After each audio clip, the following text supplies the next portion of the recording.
federal Mauro Benevides Filho, signatário da PEC 27 de 2022, apensada a PEC 42 de 2022. Senhor presidente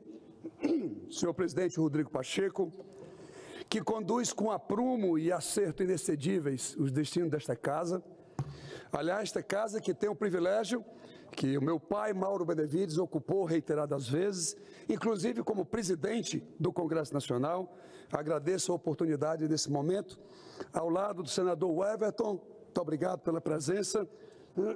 Desculpem, ao lado do senador Exalci, que prestigia também esse momento, senador Rogério Carvalho, muito obrigado pela presença, senadora Nilda Gondim, senadora Zenaide, que trabalhou fortemente pela luta incessante para que este momento pudesse ser alcançado, portanto, agradecer a todos que fazem o Senado Federal,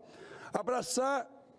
as colegas e os colegas deputados federais, começando por ela, que inequivocamente começou essa luta para poder alcançar esse momento tão especial da vida pública brasileira, que é a deputada federal Carmen Zanotto, que com o seu trabalho, com a sua luta permanente, contagiando não somente a mim, mas contagiando a deputada Alice Portugal, que foi a responsável pela relatora da PEC 27, e eu vou já falar sobre isso, abraçar todos os deputados que compreenderam essa relevância, abraçar o deputado William Santiago, que está aqui conosco, deputado Tiago Dimas, o Wellington Prado, Ayrton Faleiro, enfim, todos que contribuíram para que isso pudesse ser alcançado nesse instante. Mas quero abraçar também, e já dando as minhas condolências ao presidente da Câmara dos Deputados, o deputado Arthur Lira, pela contribuição farta que deu a essa matéria, mas que hoje, e que Deus o tenha ao seu lado, abraçá-lo e já externando as minhas condolências, extensivo a toda a família. A mim, senhor presidente Rodrigo Pacheco, coube a tarefa de identificar a fonte de recursos, que foi inclusive uma demanda do Supremo Tribunal Federal, para que o pagamento do piso pudesse ser alcançado. Como secretário da Fazenda durante 12 anos, antes de chegar à Câmara dos Deputados, a minha tarefa seria ainda mais difícil, porque não queria adentrar na receita tributária do governo federal. Não queria mexer no imposto de renda, não era interessante mexer no IPI, no PIS/COFINS ou em qualquer outro tributo que fosse da receita tributária da União, o que com certeza geraria idiosincrasias, senador Exalci, para que essa matéria pudesse ser avançada com a celeridade que ela acabou alcançando aqui tanto na Câmara como no Senado Federal. E aí, na análise da minha assessoria, nós identificamos que estava na hora dos fundos federais, e aí quero me dirigir a todos os gestores de fundos do governo federal. Não se está mexendo nos fundos federais, porque recebemos vários e-mails, ligações, achando que nós estávamos ameaçando a existência dos fundos. Em absoluto, o que se está buscando é somente a diferença positiva entre receita e despesa de cada fundo específico, o que hoje assegura uma receita anual, superávit anual, de aproximadamente 29 bilhões de reais, o que, portanto, dá um conforto de buscar aqui 8 bilhões, 9 bilhões e agora acrescido um pouco mais, porque a PEC 27, que é de minha autoria, que foi apensada a PEC 390 do deputado André,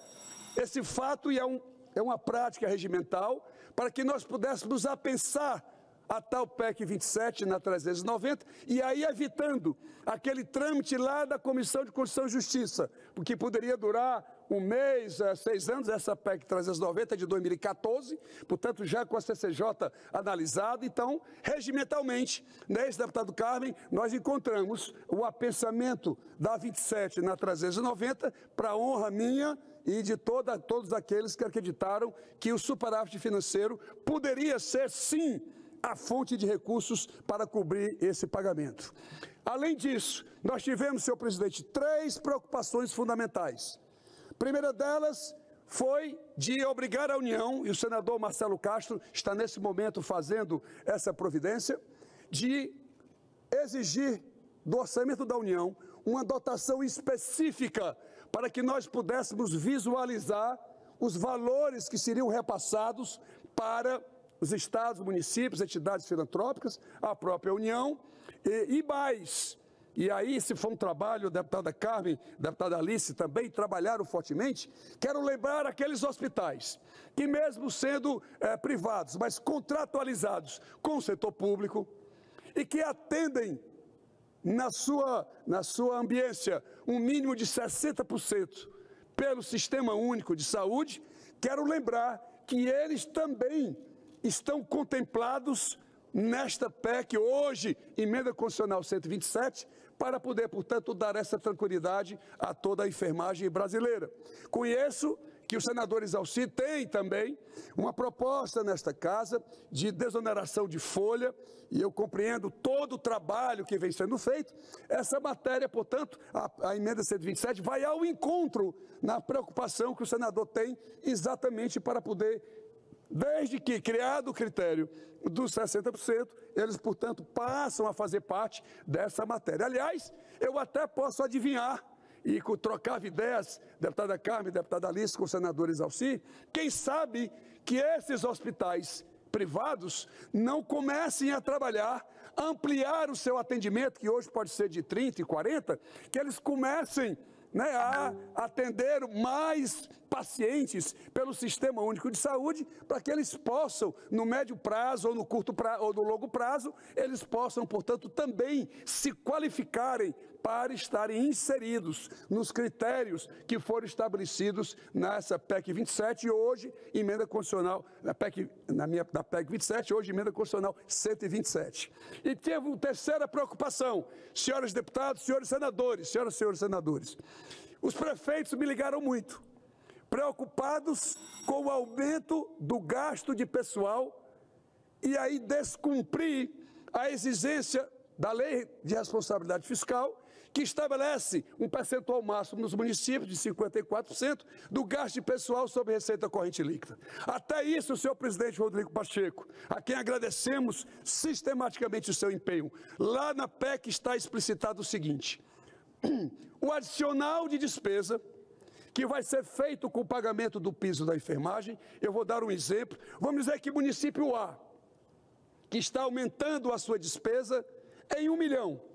o que é que diz a emenda constitucional? O primeiro ano, ele não vai apropriar nada para dar fôlego, ele poder ajustar a sua receita e melhorar o controle da folha. Segundo ano, ele apropria 1 milhão, ele apropria 10%, 100 mil. No segundo ano, 20%, 200 mil. Portanto, durante 10 anos, não é possível que o município não consiga, durante esse período, não consiga se ajustar para cumprir esse aumento, porque eu não desejava alterar os limites da Lei de Responsabilidade Fiscal, que não era, portanto, o compromisso inicialmente exercido. Portanto, e quero, por fim, concluir dizendo que também foi inserido, deputada Carmen, a parte do Fundo Social do Pré-Sal, somente na parte da saúde. Portanto, a educação brasileira em nada vai ser retirada 1 centavo do seu recurso, somente da parte da saúde, um valor específico que possa ser também assegurado o pagamento, e aí já de forma perene, permanente, e aí a enfermagem brasileira toda, portanto, contemplada, com essa fonte de recursos que foi agora, depois de aprovada pelo Senado Federal, e aqui abraçar o senador Fábio Contarato, que iniciou o PL 2564, abraçar a senadora Elisiane Gama, que também propôs a emenda constitucional, que fez o arcabouço constitucional para dar o suporte ao PL 2564. Até isso, o Senado Federal foi sublime para poder construir todas essas alternativas. Portanto, eu agradeço aqui em nome também de toda a enfermagem que aqui compareceu, parabenizar a todos vocês. Eu tenho uma filha médica, é intensivista, e ela sempre me relatou que quem toca o hospital, quem toca a unidade de tratamento intensivo, a UTI, a enfermagem é que está realmente no dia a dia, na labuta, no encontrar daquelas soluções que o paciente tanto precisa. Portanto, concluo as minhas palavras parabenizando a toda a enfermagem brasileira, mas em especial eu preciso mandar um abraço para as enfermeiras, os enfermeiros, os técnicos, os auxiliares e as parteiras do meu querido estado do Ceará. Muito obrigado, senhor presidente.